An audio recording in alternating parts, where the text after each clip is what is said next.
Ga wanda suke kukan cewa wani zubin ba su da status saver akan WhatsApp ɗinsu, sun ga bidiyo ko hoto suna so su ɗauko a status ɗin mutane bayan da za su yi to akwai wani abu da ake amfani da shi. Ana amfani da Xender wurin ɗauko shi saboda Xender tana da wasu sirrika da ke kanta. A kanta kaɗai ma ana iya ayi downloading ɗin fim ɗin da ke kan Facebook ko in ce bidiyon da ke kan Facebook ko TikTok ko bidiyon da ke kan Instagram ko wani abu haka duk girman shi kuma duk nauyin shi. Da farko za mu shiga kan Xender.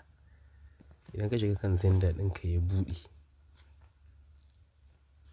za mu jira ya buɗe. Idan ka shiga kan Xender ɗinka ya buɗe, idan ka shiga kan Xender ɗinka ya buɗe sai ka zo nan ƙasa inda aka sa social.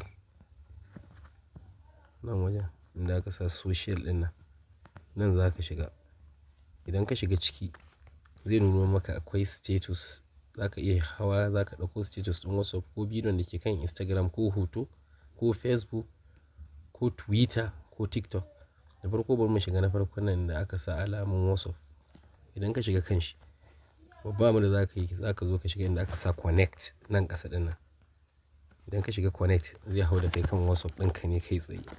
Abin da za ka yi, za ka je ka kalli status ɗin da kake so. Idan ka zo ka kalli status ɗin jama'a, to duk status ɗin da ka kalla zai je aje ma shi a can kan wajen. Yanzu misali ga wani abokina Abba Tike, kaga abubuwan da ya rubuta to ya je ya aje min shi a can wajen.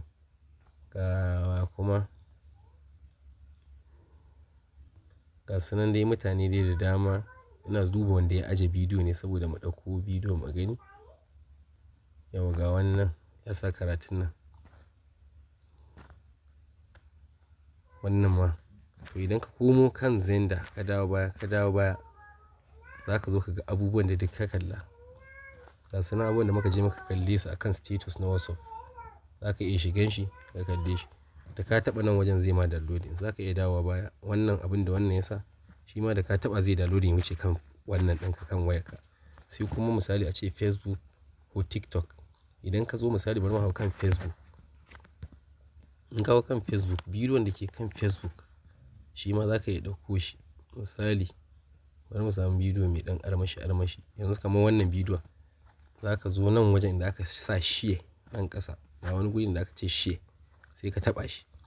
Idan ka taɓa shi ga shi nan inda aka ce copy link sai ka taɓa nan wajen nan. In ka taɓa copy link sai ka dawo ka koma kan Xender ɗinka.